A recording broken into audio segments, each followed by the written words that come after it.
Social media పోస్టులపై CM Chandrababu సమీక్ష నిర్వహించారు. సోషల్ మీడియాలో అసభ్యకర పోస్టులపై కఠిన చర్యలకు సీఎం చంద్రబాబు నిర్ణయించారు. సోషల్ మీడియా పోస్టులపై కేబినెట్ సబ్ కమిటీ వేశారు CM Chandrababu.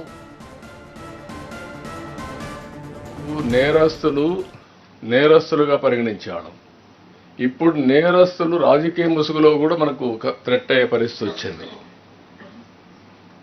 This is also destabilization process. Social మీడియాలో పెడతారు, ఇంక వాడి ఇష్ట ప్రకారం బిహేవ్ చేస్తారు. అంటే ఇంకా వల్గారిటీకి పరాకాష్ట అనమాట. ఎక్కడైతే ఇవన్నీ ఉన్నాయో can we have one committee to go through all these things? Then we'll have a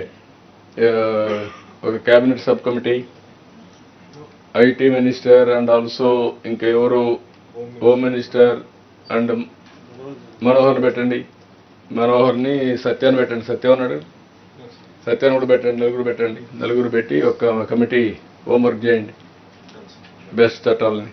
ఈ కమిటీ కూడా నాకు ఈరోజు రేపు వేస్తాం. మీరంతా ఫంక్షన్ చేసి నెక్స్ట్ 3 monthsలో లా అండ్ ఆర్డర్ టోటల్గా కంట్రోల్కి రావాలి. రైట్, నెక్స్ట్ 3 monthsలో లా అండ్ ఆర్డర్ టోటల్ గా కంట్రోల్ కావాలంటున్నారు సీఎం చంద్రబాబు. సోషల్ మీడియా పోస్టులపై సీఎం చంద్రబాబు సమీక్ష నిర్వహించారు. సోషల్ మీడియాలో అసభ్యకర పోస్టులపై కఠిన చర్యలకు సీఎం చంద్రబాబు నిర్ణయించారు.